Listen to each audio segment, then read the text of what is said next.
Hey friends, welcome back to another Budget With Me video. Today I am sharing my November 2023 budget with me using the budget by paycheck method and a zero-based budget.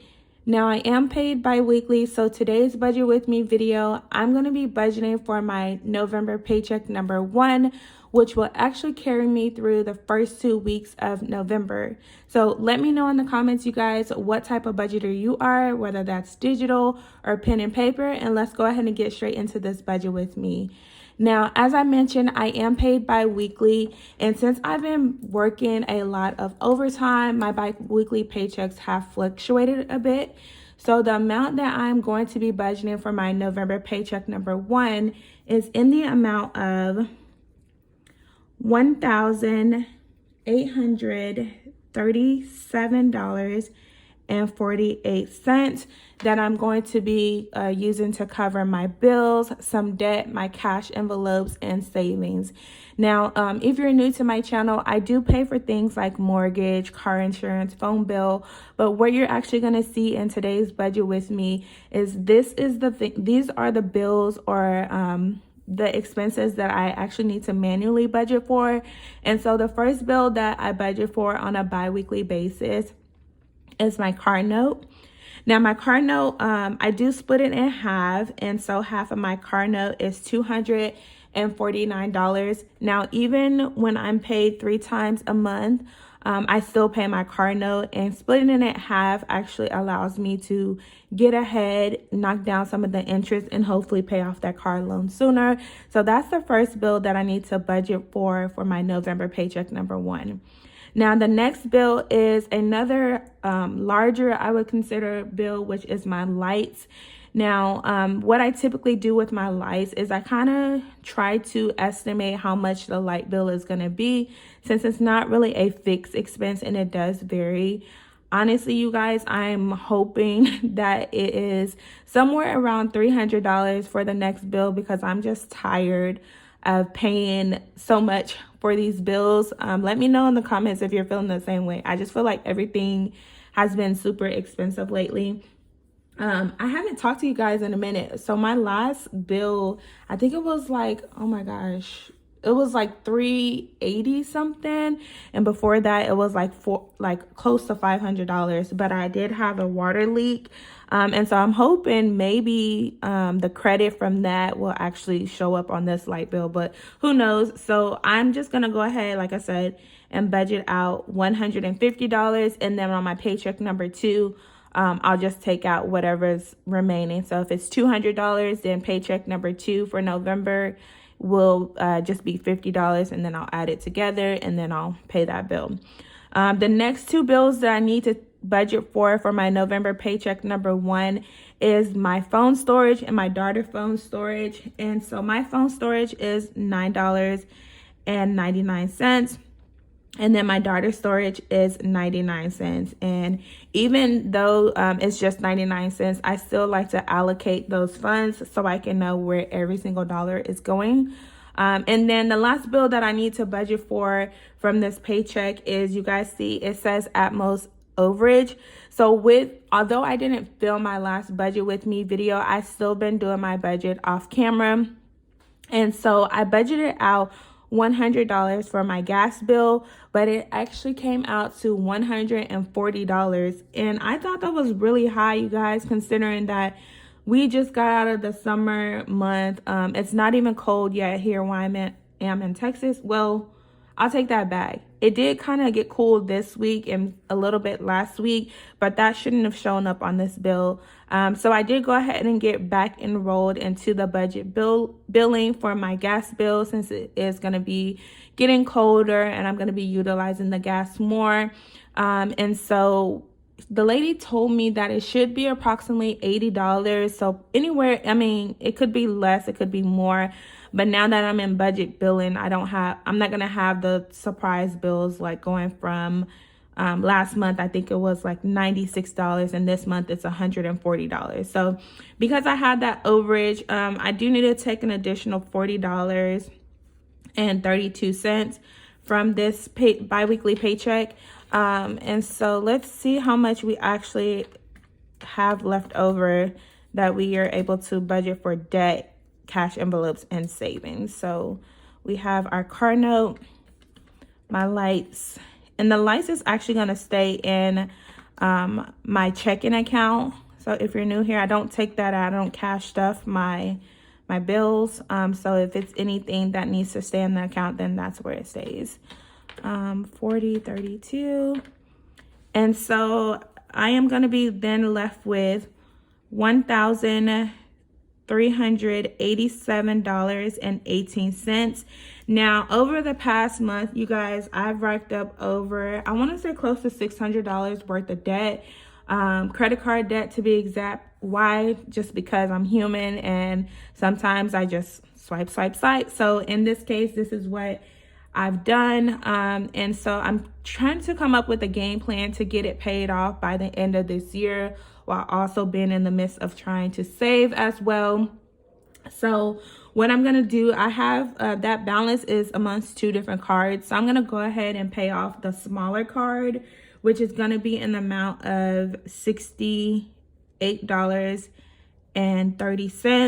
And then when I take that $68.30, I'm then left with $1,318.88 for my cash envelopes and savings. So like I said, for this debt, this is taking care of one credit card, and now I can just come up with a game plan to pay the rest of the second card off. I think what I'm gonna do, since I'm paid 3 times in the month of December, I'll be able to, put an extra, like whereas I typically would save, for my biweekly paychecks for mortgage, I'll just put whatever I was going to put aside for mortgage towards that, and that should help knock it down if it's not already paid off. So of the $1,318.88, I do budget that for my cash envelopes and my savings. Now, my cash envelopes are things that I spend money on a weekly or daily basis. So all of these I actually do carry in my cash envelope binder if you're new here. And a lot of them haven't changed recently. I've just been trying to do what I can with what I have. So for groceries, I am a family of 5, and I do like to budget $100 per week. Now, what that does mean for me is I need to meal plan. So meal planning for my family of 5 has helped a lot, but I'm starting to notice that $100 may not be enough. So let me know in the comments if you think $100 is enough for a family of 5. I know we've kind of talked about it before, but I'm just starting to realize, like, I don't really want to change it because it works. And I know that if I increase it, then, I'll buy more extra stuff that we don't necessarily need. But it is nice to have a little bit extra, if that makes sense. The next bill that I have in my cash envelope binder that I need to budget for on this November paycheck number 1 is going to be my gas. Now, this is my vehicle gas, and it takes me, I'm going to budget $60 because that's what I've been doing. The last time I filled up, it's only been like $41, but I did a lot of driving between my last biweekly paycheck and this one. So I actually already filled up again, and I didn't have anything in my car maintenance sinking fund, you guys. So my budget has been budgeting lately, let's just say that. But with this biweekly paycheck for November, then I can just go ahead and just say, forget it, and then just put the $60 aside in case I do need to fill up again before my November paycheck number 2. Then I have household and self-care. So the way that I typically do these 3 is I kind of look at my budget and I determine like what's a priority for me. And truthfully, my priority is my savings. If you guys don't know, I recently saved $10,000 to help me with my future home down payment, but I did realize that is not enough. So I have now a secondary goal of saving $20,000, and I actually started that goal last month in the month of October. And so if you're not following me on Instagram, then you probably haven't seen my progress towards that. But I have about, I'm giving myself like 7 or 8 months to save $20,000. Let me know if y'all want to hear how I plan on doing it. It's a crazy plan, but I did the 10,000. I feel like I could do the 20. So with my savings for the home, since I've been working overtime, I'm going to go ahead and put $800 that I budgeted aside towards home. And then sinking funds, you guys, I'm only utilizing one sinking fund right now, and that's my kids. And so my kids are actually going to get $200. And I do have 3 children if you're new to this channel. So that's $1,000 that we just took away. And then the $100 from groceries and $60 from gas. And then you see we only have $158 left over, and that's where I put my household, self-care, and family. So I typically like to give my family $100, but since we already have $20 left over from our last budget, I'm only going to need to add in $80, and that will make it a solid $100.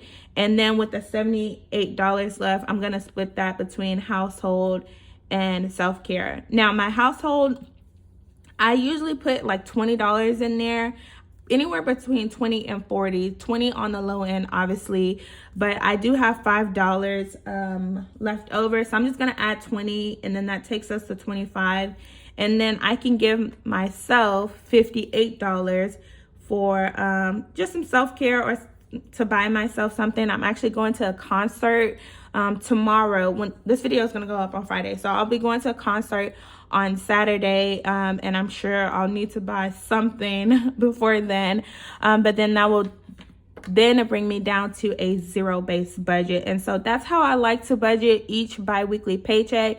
Like I said, this is my November paycheck number 1. Budget with me for 2023. If you enjoyed today's video, please give it a thumbs up, you guys, and make sure you subscribe to the channel if you haven't already. And still, in the comments, let me know, you guys, what type of budgeter you are. I see a lot of digital budgeters, but I'm curious to know how many people actually use pen and paper like me to create their budget. But that is it, you guys. As always, thank you so much for tuning in, and I'll see you guys in the next one.